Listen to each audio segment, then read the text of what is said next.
रंगपंढरीमध्ये तुझं मनापासून स्वागत करते मी. तू एक अत्यंत विचारी, गुणी, अभ्यासू, चतुरस्त्र नट म्हणून संपूर्ण जगभरात मराठी रसिकांना माहिती आहेस, अशी तुझी ओळख आहे.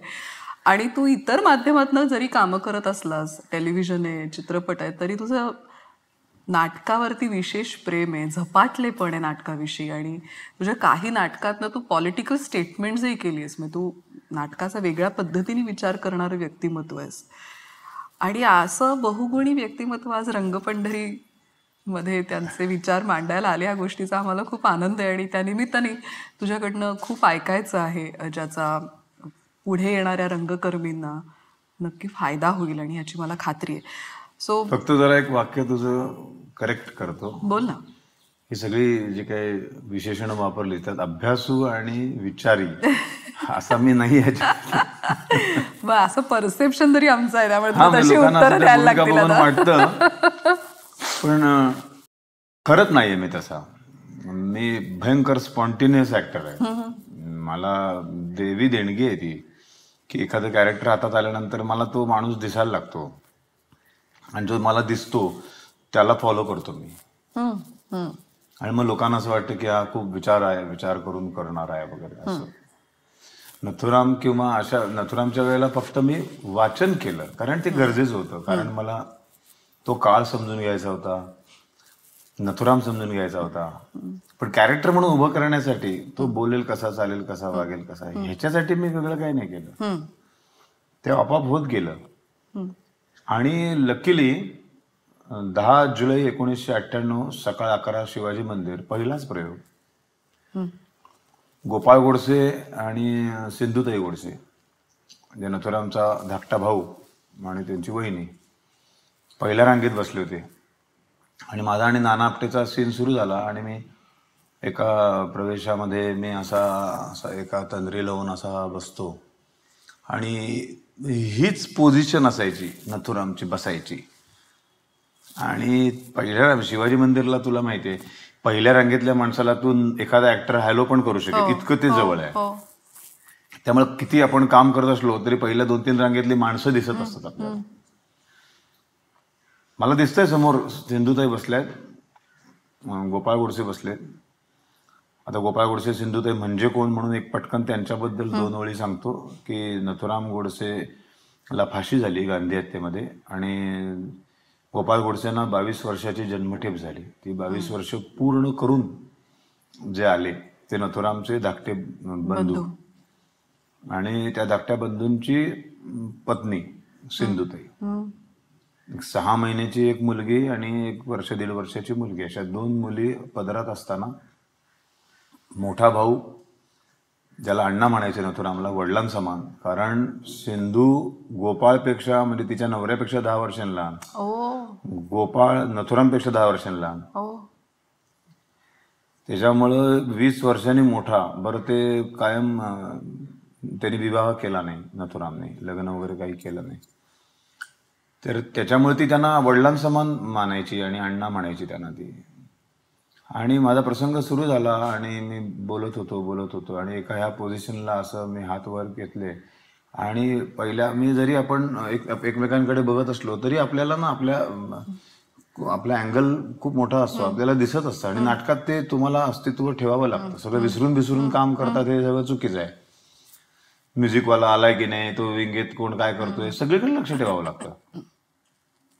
पटकन सन्नाटा होता प्रेक्षागृहामध्ये, हाऊसफुल प्रेक्षागृह, आणि सिंधू त्यांच्या तोंडून अण्णा म्हणून हाक आली. आत्ताही काटा आला अंगावर. आणि गोपाळरावांचा मला हात दिसतोय, त्यांनी त्यांच्या मांडीवर, हातावर असा गचकन हात ठेवला आणि म्हणाले, अगं सिंधू शांत हो, ते अण्णा नाहीये, तो शरद पोंक्षे नाटकातले नट आहेत, ते अण्णाचा रोल करताय. आणि मग त्या, हो सॉरी, आणि मग त्या बसल्या. पहिल्या दिवशी मोठा पुरस्कार मिळाला मला त्या भूमिकेसाठी, आणि असेच मला पुरस्कार मिळाले. मला मटा झी आणि हे असले कधीच कुठलेच पुरस्कार कधीच मिळाले नाही. पण मला वाटतं त्या पुरस्कारांच्या ट्रॉफ्या गंजून जातात, कधी कधी नावाच्या प्लेट अशा गळून पडतात. हे पुरस्कार कधी गळून नाही पडत, हे अजरामर आहे. ह्या सगळ्याची सुरुवात कुठे झाली शरद दादा? हे वेडेपण नाटकाविषयी, अभिनयाविषयी? मी 4वी-5वीत असताना शाळेच्या गॅदरिंगमध्ये काम करायला सुरुवात केली. तेव्हा मी लहानपणी, माझे आई वडील दोघेही मुंबईत नोकरी करायचे, त्यामुळे तेव्हा काही बेबी सिटिंग वगैरे असले प्रकार नव्हते. आणि आमचं मिरजेला फार मोठं आजोळ होतं माझ्या आईचं माहेर. जवळजवळ 12-13 लोकांचं कुटुंब, मोठं घर वाड्यासारखं. तर ती आजोबा म्हणाले, अगं ते कुठे टेन्शन घेऊन बसतेस तू, तुम्ही शांतपणे नोकऱ्या करा आणि इथे ठेवा. मिरजेची हवा अप्रतिम, 13-14 माणसं आहेत घरात, त्या तुझं मूल आरामात खपून जाईल. एकुलता एक. शाळाही आहे चांगली. आणि मग मी बाई म्हणाली, ठीक आहे, तुम्हाला दिवाळी आणि मे महिन्यात सुट्टीत घेऊन जात जा, शांत राहील इथे, मस्त खाईल, मस्त वाढेल. 10वी पर्यंत मी शिकवेन, त्याच्या पुढे नाही. पण ते मी 6वीत असतानाच गेले आजोबा. मग मामावर टाकण्यात काही अर्थ नव्हता. मग आई मला 7वीत घेऊन आली. तिथून मुंबई सुरू झाली. तर तिथेच 4वी-5वीत असतानाच गॅदरिंगचं नाटक, हे नाटक, ते नाटक, सगळा ओढा तिकडेच. इव्हन आमच्या पुंशी कुटुंबामध्येच कलेकडेच ओढा आहे. तुला खूप मोठे डॉक्टर, इंजिनियर किंवा असे खूप विद्वान शिकलेले दिसणार नाहीत. हुशार आहेत सगळे, पण सगळे कलेच्या क्षेत्रात. कोण गायक आहे, कोण आर्ट डिरेक्टर आहे, कोण कमर्शियल आर्टिस्ट आहे, असेच सगळे दिसणार तुला. त्या माझे वडीलही उत्तम प्रायोगिक नाटकातनं कामं करायचे. ते सगळं कुठेतरी आलं. आणि मग पुढे पहिलं व्यावसायिक नाटक करण्यापूर्वी मधल्या काळात तू काय करत होतास? नाही, मुंबईत आलो. मुंबईत आल्यानंतर ह्याचा ओढा वाढायला लागला. आणि मुंबईमध्ये ज्या चाळीत मी राहायचो, भाईंदरला, तिथे सुप्रसिद्ध चित्रपट दिग्दर्शक दत्ता केशव, त्यांचा मुलगा म्हणजे संगीत कुलकर्णी, तो आता मालिकेमध्ये खूप आघाडीचा निर्माता दिग्दर्शक आहे. तो मला भेटला. तो पण आमच्या चाळीत राहायचा. त्यांना खूप चाळीत राहायला आवडायचं. त्यामध्ये आर्थिक चांगली परिस्थिती असून सुद्धा चाळीत राहायचे. तिथे त्या चाळीत आम्ही राहिलो. आणि मग तिथे संगीत भेटला. आणि मग ठरवलं की आपल्या दोघांना आवड आहे तर आपण एकांकिका स्पर्धातनं भाग घ्यायला सुरुवात करूया. 78 मला आठवते, पहिली इस्कस नॉयझी एकांकिका स्पर्धा. अशा मुंबईत खूप मोठ्या 2 एकांकिका स्पर्धा व्हायच्या. नंतर गणेश गल्ली लालबागला, नंतर RCF, तर पुण्यामध्ये एक कुठली तरी मोठी स्पर्धा असायची, 70-80 एकांकिका व्हायच्या. ऍक्टिव्ह असं काहीतरी नाव होतं. 70-80 एकांकिका महाराष्ट्रात पेणला व्हायची. नंतर कणकवलीला नाथपै व्हायची. अशा आम्ही जवळजवळ वर्षाला 12 ते 13 एकांकिका स्पर्धेमधनं भाग घ्यायला सुरुवात केली. आणि असे मग तो सिलसिला सुरू झाला. पहिलं व्यावसायिक नाटक कुठलं? पण 90ला मी BST मध्ये लागलो. BSTत नोकरीला लागलो, कारण मला शिकायचं नव्हतं पुढे काही. पण मग नोकरी करण्यासाठी म्हणून एक वडील म्हणाले, काहीच शिकला नाही तर 10वीला काय, म्हणजे कोणी काहीच नाही, तुला पोटात पाण्याचं तर काहीतरी करायला लागेल, नाटक कर तू. पण ते आत्ता काहीच त्यातनं कमाई काहीच नाही ना, या एकांकिका स्पर्धेत घालवायचंच आहे फक्त. कारण ती एंट्री फी म्हणून 25,000 रुपये इकडे गोळा करून ते 25-30 रुपये अशी एवढीच एंट्री फी असायची. आणि 101 रुपये, 75 रुपये वगैरे असं प्राईज असायची. आता जी हजारोनी प्राइजेस असतात ते वाचून मला म्हणजे वाटतं की यायला माझ्या वेळेला 78-79ला 101, 151 वगैरे मॅक्झिमम. तर असं तू करतोयस तर कसं होणार? म्हटलं काय करू मग, तुम्ही मला सजेस्ट करा. मग ते म्हणाले, एक NCTVT म्हणून गव्हर्नमेंटचा कोर्स आहे 3 वर्षाचा, मेकॅनिकल डिझेल मेकॅनिकचा, तर तो तू कर, तर BST मध्ये नोकरी लागेल. आणि BST मध्ये का म्हणतोय मी, BST मध्ये कलाकारांना खूप प्राधान्य मिळतं. तर तू नोकरीला लागलास तर तुझं हे पण बरोबर साध्य होईल आणि एक इन्कम चालू होईल. 7-8 हजार रुपये पगार यायला, तेव्हा 7-8 हजार खूप होता. आणि BSTचा पास आयुष्यभरासाठी, म्हणजे तू कुठेही फिरू शकतोस स्ट्रगल करायला. म्हटलं आयला हे बरं आहे. मी आपलं गेलो, लगेच ऍडमिशन मिळाली. ते काही असं काही भानगडी नव्हत्या का, 96.97% एवढे मार्क पाहिजे, सगळं सहज जायचं, एक अशी ऍडमिशन घेऊन यायचं. तर मी तिकडे ऍडमिशन घेतली. मग 3 वर्षाचा तो कोर्स केला आणि मग BSTत लागलो. BSTत लागल्यावर एक मोठं दालन उभं राहिलं माझ्यासमोर.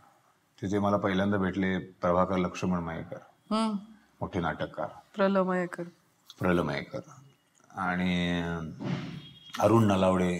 त्यावेळेला तो BSTची नाटकं स्टेट कॉम्पिटिशनची डिरेक्ट करायचा. आणि 89ला मी आणि अविनाश नरकर असे आम्ही दोघं एकाच वेळेला लागलो. तो ग्रॅज्युएट झाला आणि तो पण आला आणि मी पण आलो आणि मग एकदम 2 कलाकार मिळाले DSTला. आणि मग प्रलमयकरांचंच पहिलं काळोखाच्या सावल्या नावाचं नाटक सादर केलं राज्याला, राज्य नाट्य स्पर्धेला. पहिल्या फेरीत पहिलं, दुसऱ्या फेरीत अंतिम फेरीला परत दुसरं आलं. आणि त्यावेळेला रघुवीर तळाशीलकर नेपथ्यकार ते परीक्षक होते. आणि कलावैभवचं 89ची गोष्ट आहे. कलावैभवचं नाटक पहिलं आलं होतं गंगाराम गवाणकरांचं, लीलाधर कांबळी दिग्दर्शित वरून सगळे सारखे. खूप फॅन्टसी होती की इंद्रदेवाचा मुकुट चोरून 2 माणसं खाली आली. म्हणजे 2 माणसांना चुकीच्या वेळेला वर उचललं, त्यांचा मृत्यू नसताना यमाने. तर वर गेल्यावर त्यांना सांगतात, अरे कोणाला आणलं, यांचं अजून खूप जगायचं आहे ना, खाली सोडू नये. ते म्हणतात असं नाही जाणार आता आम्ही, आता आम्हाला स्वर्गातलं बघायचं काय, तुमची चूक आहे. मग ते फिरता फिरता एक दिवशी त्यांना दिसतं इंद्र कुठंतरी कुठल्या तरी अप्सरेमध्ये अडकलाय, ते मुकुट बाजूला आहे, तर ते मुकुट घेऊन पळतात आणि येतात खाली येतात. आणि मग इंद्र, रंभा आणि ब्रह्मदेव असे 3 जण यांना शोधायला, आणि नारद त्यांच्याबरोबर वाटाड्या असे ते खाली येतात. याचं इंद्राचं हे पाहिजे, त्याशिवाय वाट लागली सगळी, असं ते नाटक. आणि त्यात इंद्राचा रोल होता. आता इंद्र म्हटलं जरा बरा दिसायला पाहिजे की तो एवढ्या अप्सरांना बाळगून आहे असं. तर काय करायचं, तर कला वैभवमध्ये चर्चा होती. चांगला आर्टिस्ट मिळत नव्हता. बाकी तालमी चालू होत्या तिकडे प्रबोधनकार ठाकरे शिवडीला. आणि रघुवीर तळाशीलकरने आमचं नाटक बघितलं आणि आतमध्ये येऊन माझा नंबर घेतला आणि म्हणाले, व्यावसायिक नाटकात काम करशील? म्हटलं हो. आणि मग त्यांनी तोंडवळकरांना सांगितलं की काल मी नाटक बघितलंय. पूर्वी ही पद्धत होती, एकांकिका आणि राज्यनाट्य स्पर्धांना चांगले चांगले लोक परीक्षक म्हणून यायचे, पिकअप करायचं. बरोबर. आणि मग ज्यांना जी लोक आवडलीत त्यांची नावं ते लिहून ठेवायचे आणि निर्मात्यांना सुचवायचे. आणि मग अशी ती नाटकं व्यावसायिक मिळायची. आणि मग मला ते पहिलं व्यावसायिक नाटक मिळालं. पहिल्या व्यावसायिक नाटकाची नाईटचं पाकिट होतं 60 रुपये. ती मागायचं माहीत नव्हतं, ते काय देतील ते त्यांनी 60 रुपये दिले असं ते. मग मी बघितलं आपलं असं पुंकर मारून असं पाकिटात एक 50ची नोट दिसली आणि आणखीन एक नोट दिसली. म्हटलं कदाचित अजून 50ची असेल. तर अशा वेळेला टॉयलेट खूप उपयोगी पडतात. म्हणजे सगळ्यांसमोर बघायचं नसलं तर अशा वेळेला टॉयलेटला जायचं आणि तिकडे जाऊन बघायचं, मग खुलेआम बघता येतं. दुसरं 10 रुपयाची नोट होती. चायला म्हटलं 60 रुपये मरू दे. घरी गेलो आणि आईला दिलं पहिलं माझ्या अभिनयाचं मानधन. तर ती बघतच राहिली, म्हणजे असं की 60 रुपये मिळाले त्याला एका प्रयोगाचे. असे किती प्रयोग झाले तरी काय होणार. खरं. हा म्हणतो फक्त नाटकच करायचं. इतकं टेन्शनमध्ये, हे असं एवढेच पैसे मिळतात. ते बोलली काहीच नाही, म्हणाले हे सगळं एक लक्षात ठेवा, पहिल्यांदा अभिनयावर कमावलेले पैसे आणलेस, उद्या याच्यापेक्षा जास्त पैसे मिळतील, कोणी चेक देईल. कायम आलेले पैसे देवासमोर ठेवायचे आणि त्याचा प्रसाद म्हणून घ्यायचे. म्हणजे उद्या तुला ह्या अशा क्षेत्रात आहेस की कोणी तुला अडवू नाही शकणार. तुला दारू प्यावीशी वाटली, आजूबाजूला सगळे चल रे पिऊया, तर दारूची बाटली विकत घेताना तू पैसे काढशील ना, तुझ्या डोळ्यासमोर येईल चायला हे देवासमोर ठेवलेले नोटा आपण खर्च करतोय दारूसाठी, सिगरेटसाठी. तर तू आपोआप ते ठेवशील परत आणि ऑटोमॅटिक तुझा एक कंट्रोल राहील. बघ, प्रयत्न कर. ह्याच्या पलीकडं मी काय तुला दारू प्यायला थांबवू शकणार नाही. सकाळी जातोच, रात्री येतो, बाहेर काय करतोस, आई वडील काय करणार आहेत. आणि ते इतकं बिंबवल्यासारखं झालं. त्यामुळे आज 30-35 वर्ष झाली तरी मी दारूच्या थेंबाला स्पर्श नाही केलाय. हे संस्कार असे बसून घडवले जात नाहीत, ते सहज घडले जातात. आणि असं ते घडत सुरू झालं. पहिलं व्यावसायिक, मग दुसरं, मग तिसरं, मग चौथं. आतापर्यंत तू किती नाटकं केलीस? मी जवळ 29 व्यावसायिक नाटकं झाली. आता या सगळ्याचा मला थोडासा आढावा घेत काही प्रश्न विचारायचे की 29 नाटकं तू केली. सुरुवातीच्या काळात आपल्याला कदाचित निवड करता येत नाही, पण नंतर पुढे जाऊन किंवा आता ह्या स्टेजला भूमिकांची निवड करताना तू काय निकष लावतोस किंवा काय प्रकारच्या भूमिका तुला आकर्षित करतात? हे बघ, सगळ्यात पहिल्यांदा नाटक वाचून शेवटचा समाप्त असं जेव्हा लेखक म्हणतो ना, त्या क्षणी ते करावं असं वाटलं ना तर ते करायचं. ते भिडलंच पाहिजे आणि ते थांबू नको मध्ये. तू वाच वाच वाच, तू पुढे वाच, पुढे वाच. असं होत नाही. त्या नाटकात खोट असेल तर, त्या स्टोरीत दम नसेल तर तसं होत नाही. मग तू थांब जरा, एक चहा वगैरे पिऊ आणि मग परत करू, आणि मग जरा स्क्रिप्ट दे मला वाचायला, मी एकदा स्वतः एकदा वाचतो. असं ते सुरू झालं ना की नाटक में दम नाही आहे, काहीतरी घोळ आहे त्या नाटकात. म्हणून ते इथं भिडत नाहीये. प्रेक्षक पहिल्यांदा येतात, त्यांना काहीही नाटकाबद्दल माहित नसतं. पडदा उघडल्यानंतर ते पहिल्यांदा बघतात सगळं, आणि संपतो तेव्हा ते असं इथं भिडलं तर जे पहिल्यांदा वाचल्यानंतर जे भिडतं तेच नाटक प्रेक्षकाने तसंच समाप्तला भिडतं. बरोबर, अगदी खरं. ते लॉजिक बिजिक, मग ही उशी अशीच होती का, मग असंच का म्हणाला तो, मग त्याची आई तर असं म्हणायची, मग तो असं म्हणणं बरोबर नाही, त्या तोंडी वाक्य. हे सगळं नाट्य समीक्षकांनी या चोथा करून त्याचा किस करत बसावा. सामान्य प्रेक्षक असतात ना, त्यांच्या भचकन हृदयात घुसलं पाहिजे बाणासारखं. आणि ते कधी जे नाटक असं वाचायला सुरुवात करत होतो, मग त्या नाटकाचा विषय, तो नाटकाची मांडणी आणि नाटकाची भाषा, या तीन गोष्टी जर उत्तम असतील आणि कुठे न रेंगाळता ते नाटक साफ साफ साफ साफ वेगाने पुढे जात असेल आणि एकावर असे प्रसंग घडून एका क्लायमॅक्सला जाऊन नाटक बंद होत असेल, मग शांतपणे विचार करताना काही बदल करावेसे वाटतात. पण जे पहिलं भिडणं असतं ना, हायला सॉलिड आहे रे, हे करूया आपण. अशी काही उदाहरण? हा, म्हणजे अगदी अथांग, मनोज कोल्हटकरचं नाटक अथांग. असंच मनोजने मला वाचून दाखवलं आणि मी ऐकलं, आयला म्हटलं, मनोज किती वर्षांनी मी इतकं सुंदर नाटक ऐकलं रे, हे करायचं आपण. तुझं तू ते बिझी बघतो. मग ते सगळं ऍडजस्ट होतं. शूटिंग ऍडजस्ट होतं. रात्री 11 ते 2 तालीम करायला तयार होता तुम्ही. सकाळी 5:30-6ला तालमीची वेळ ठरते. 6 ते 8 2 तास तालीम करून 8ला निघून मी 9च्या शिफ्टला शूटिंगला जाईन. पण मला हे करायचं आता. आणि तसं ते करायचं ठरलं. मग हेमंत भालेकर डिरेक्ट करतो म्हणाला आणि सगळं सेट झालं, प्रोड्युसर पण रेडी. आणि मग पुन्हा जेव्हा आता माझी भूमिका करायची, आता त्यातली माझी भूमिका करायची, माझी भूमिका किती महत्वपूर्ण आहे, काय आहे, मग त्याच्यात किती शेड्स आहेत, मग काही आलेलं आहे नाही आलेलं आहे, मग अमुक ठिकाणी एक गोष्ट चांगली इथे भरू शकतोस तू. मग आपल्या भूमिकेच्या नुसार स्वार्थी असावं कलाकारांनी.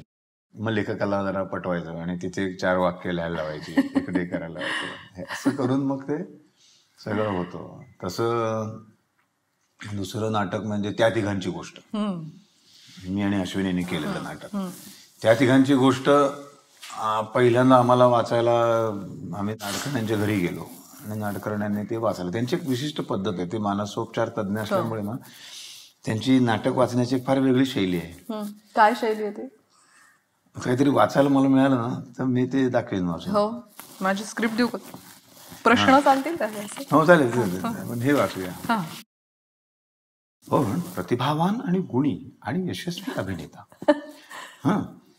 यशस्वी अभिनेता किंवा अभिनेत्री म्हणून आज तुम्ही ख्यातनाम आहात. पण आपल्याला नट व्हायचं आहे हे तुम्हाला कधी आणि कसं जाणवलं? हा प्रश्न विचारतो. म्हणजे हा राहुल जो आहे तो आईला प्रश्न विचारतो, ह्या नाट्यप्रवास तुझा आई कसा झाला, मला त्याच्याबद्दल कळलंच पाहिजे. कारण ते जर मला कळलं तर एक नवीन नट म्हणून सुरुवातीच्या काळामध्ये काय आव्हानं आली ह्याचा मी मागोवा घेऊ शकेन. म्हणजे त्या राहुल जो आहे तो असा पौगंडावस्थेत आहे, तर त्याच्या मनातलं हे वादळ आहे. आणि मग त्याच्यावर आई काय म्हणते, तर ह्या संघर्षाच्या काळामध्ये बाळा पुढे जाण्यासाठी कसं बळ मिळवायला पाहिजे हे तू शिकलं पाहिजेस. असं ते नेहमी तसंच बोलतात आणि एरवी पण असंच बोलतात. ते मला वाटलं पेशंटशी पण असंच बोलत होते. तर ते तसं ते त्या पद्धतीने त्याने ते सगळं वाचलं. नाटक वाचून झालं तर त्या नाटकात पहिली 35 मिनिटं आम्ही जी भूमिका केली त्या भूमिकेची एंट्रीच नव्हती. तुमच्या दोघांची 35 मिनिटं फक्त ती अश्विनी आणि ज्ञानदा पानसे ह्या आई आणि मुलगी यांचा 35 मिनिटं सीन चालायचा आणि 35व्या मिनिटाला नाटकात पहिली माझी एंट्री व्हायची. आणि ती 35 मिनिटं माझ्याबद्दल दोघींनी मिळून इतकं निगेटिव्ह कॅरेक्टर बनवून ठेवलेलं असतं की प्रेक्षकांना वाटतं की आता हा जर स्टेजवर आला तर हा किती नालायक माणूस असेल, नीच असेल हा, असं कॅरेक्टर डोळ्यासमोर उभं केलं जातं. आणि 35व्या मिनिटाला माझी एंट्री होते आणि एंट्रीलाच पहिला छेद बसतो की यार बघून तर नाही वाटत रे, बघून तरी असं नाही वाटत. अच्छा. मग तो जसं बोलायला लागतो आणि ते पहिल्यांदा वाचलं मी आणि म्हटलं जबराट लिहिले हो तुम्ही, पण मला ना काही गोष्टी समजून घ्यायच्या आहेत हो म्हणायच्या आधी. आणि मग मी ते सगळं समजून घेतलं की त्यांच्या मानसिक स्तरांवरचं नाटक आहे, तर हे काय भानगड आहे. मग त्यांनी मला एक छान अर्धा पाऊण तास व्यवस्थित सगळ्यांनाच आम्हाला समजावून सांगितलं. म्हटलं डन, हे नाटक आपण तालमी कधी करूया सांगा. वा.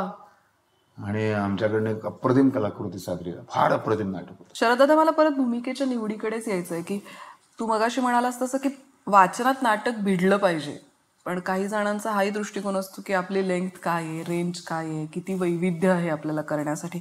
तर या सगळ्याचा विचार तू नंतर करतोस का नाटक सगळ्यात महत्वाचं मानतोस? मला पहिलं नाटक आवडलं पाहिजे, मग आपली भूमिका. कारण फक्त भूमिका चांगली असून नाही उपयोग काही. माझा एकट्याचा रोल सॉलिड लिहिला आणि बाकी सगळी पात्र काहीतरी काय त्याला अर्थ नाही आहे, त्या संहितेला अर्थ नाही, विषयाला काही अर्थ नाही, तर काहीच उपयोग नाही होत. म्हणजे काही बच्चनचे पिक्चर आले बघ की नंतर की ते बच्चन फक्त दिसला आपल्याला, बाकी त्या सिनेमाला काही अर्थच नव्हता. ते गंगा जमुना सरस्वती वगैरे तसं होतं. मग त्याचं नाटकच महत्वाचं आहे. आणि मराठीत नाटक असो सिनेमा असो हा कॉन्सेप्ट वरच चालतं बघ, हिरोवर नाही चालत. मग तू काय विचार करतोस नाटक म्हणून, त्याच्यातनं काय सांगितलंय का काय? हा म्हणजे काय कंटेंट आहे. आणि दुसरी गोष्ट, अशा पद्धतीचं नाटक मी केलंय का याच्या आधी, मग ते रिपिटेशन पण व्हायला नको आहे. असा रोल मी केलाय का याच्या आधी, तर मी नाही केलाय. मग पहिलं ओके, मला नाटकाची गोष्ट भयंकर आवडली. आणि एक पहिल्यापासूनच कमर्शियल विचार करत असल्यामुळे मी एकांकिका करायचो तेव्हा मी कमर्शियल विचार करूनच एकांकिका करायचो. नुसती अशी एक शिडी ठेवली आणि लोकांना वाटतं ती माळ्यावर जाते आणि दिग्दर्शकाला वाटतं ती स्वर्गात जाते, किंवा नुसतंच एक अशी सोनेरी अशी एक पट्टी इथे बांधली की तो राजा झाला. हे असलं मला आयुष्यात कधी आवडलं नाही. ते प्रायोगिक नाटकात असतं. राजा म्हणजे हिंमत असेल तर राजाचे कपडे घाला आणि राजासारखा दाखवा, नाहीतर यायला उगाच आपली एक सोनेरी पट्टी लावायची नाही. आमचं प्रायोगिक नाटक आहे. मला ते आयुष्यात मला कायम कमर्शियल लोकांचं नाटक आणि कला ही मुळात सामान्य प्रेक्षकांसाठी असते. त्यांना ती भिडली पाहिजे ना, आवडली पाहिजे. मग त्यांना भिडतं काय, तो गोष्ट मालिकेतली पण बघ, ज्या चांगल्या गोष्टी मालिका आहेत त्या गोष्टी भिडतात. मग कलाकार नाववाला नसेल पण उत्तम असेल, त्या भूमिकेला चपखल बसणारा असेल तर ते चालतं. तर ते मी बघतो. म्हणून त्या ठिकाणची गोष्ट मध्ये लेंथ वाईज कमी होता रोल. मुळात नेपथ्यच होतं, ते त्या बाईचं नेपथ्य होतं. म्हणजे त्या बाईचं घर उभं केलंय ज्या घरामध्ये मी राहतच नाही. अच्छा. 35 मिनिटानंतर एंट्री, ते घर माझं नाही, ते त्या बाईचं घर आहे जिच्याबरोबर माझा 15 वर्षापूर्वी डिवोर्स झालाय. आणि ती काही केलं तिच्या मनातले माझ्याबद्दलचे वाईट विचार संपायला तयारच नाही. ती कुठल्याही अँगलने वेगळा विचारच करायला तयार नाही. त्यामुळे इथे येऊन मी राहणं हा विषयच येत नाही. आणि सतत ती प्रत्येक भेटीत सांगते की ह्या पुन्हा यायचा प्रयत्न करू नका. आणि ते काही सिच्युएशन अशा घडतात की साला तू पुन्हा येऊन उभा राहतो.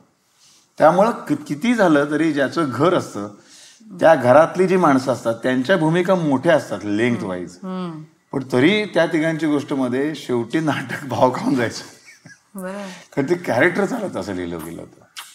त्यामुळे कधी कधी नुसतं लेंथवर पण नाही बघून उपयोग.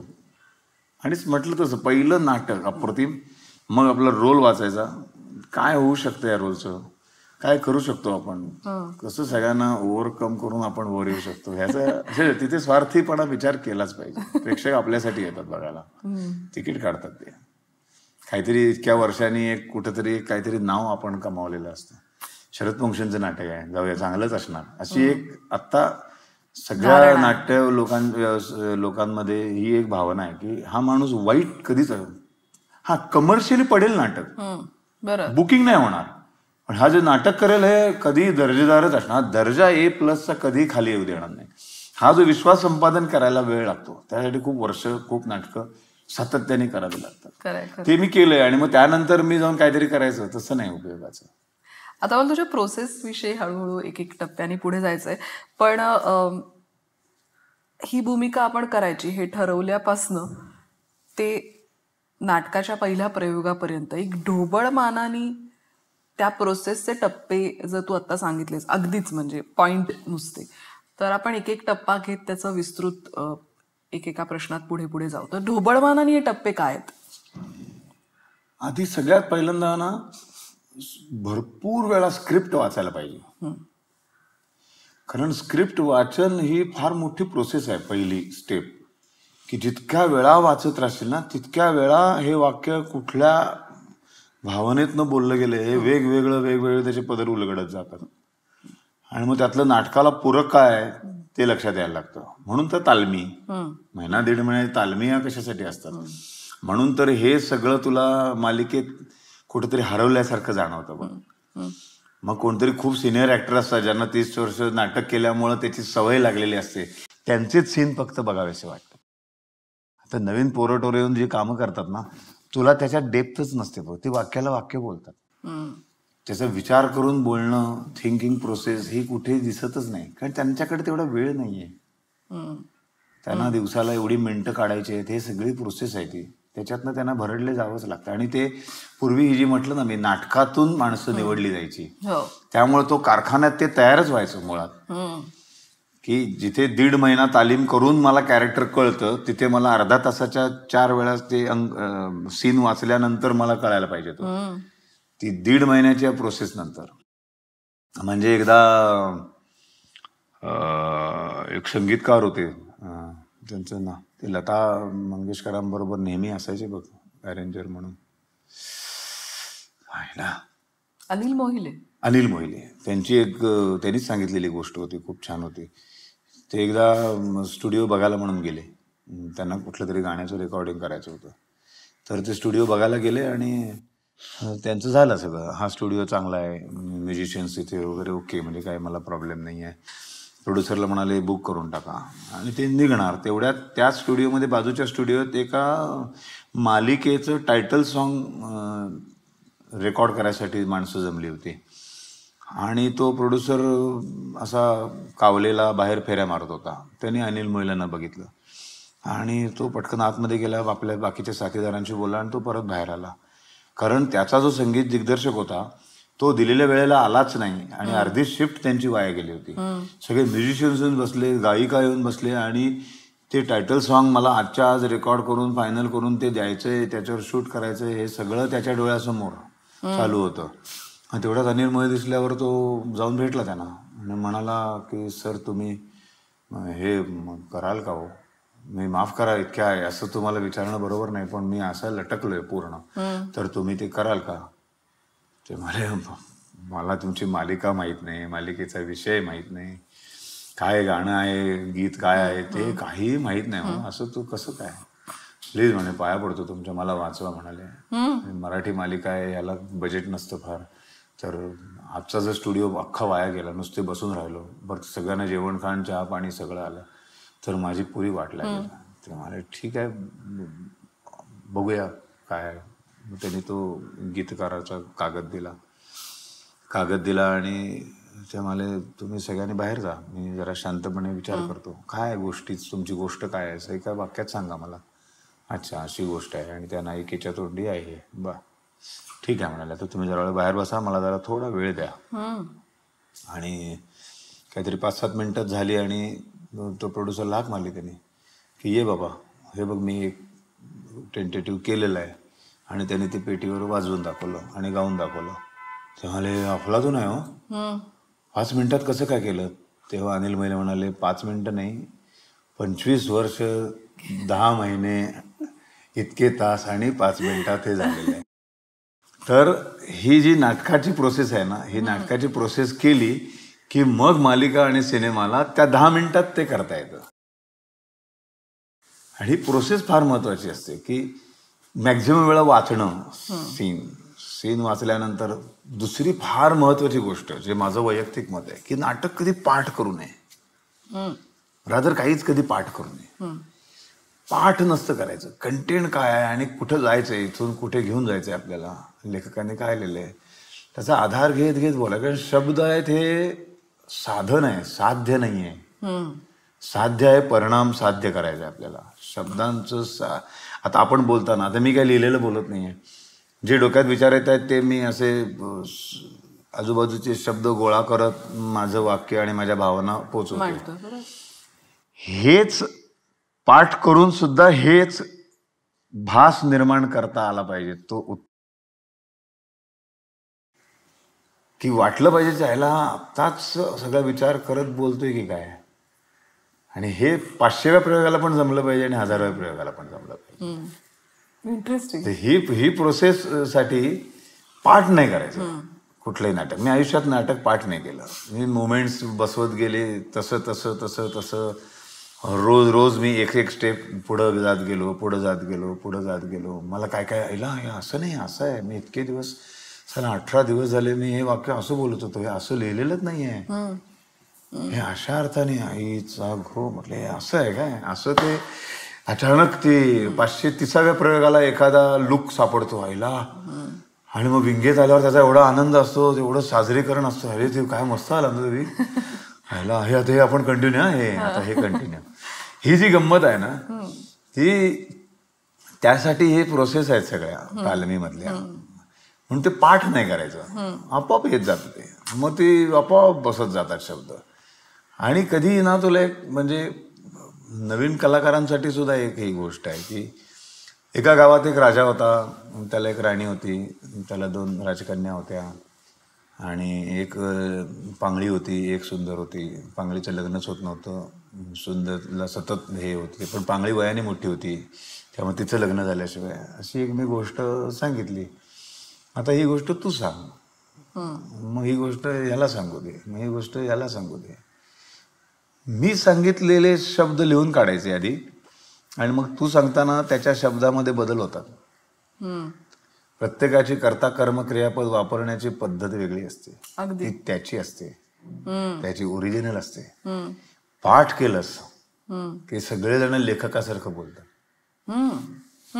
लेखक लिहिताना सगळी पात्र आपणच करणार आहोत अशा आविर्भावात तो लिहित असतो. आई काय रे कारट्या नालायका, कुठे गेला होतास. आता आईचा रोल करणारी, कुठे गेला होतास कारट्या नालायका. आता हे काही चुकीचं नाही आहे, कारण तिचं ते नॅचरल आहे. चुकीचं आहे का नाही. पण जर एखादा दिग्दर्शक असा भेटला, नाही रे हे काय तू काय लेखकाचे वाक्य बदलतोस, त्यांनी काय लिहिलंय, नालायका कुठे गेला होतास कारट्या शेवट आलं पाहिजे.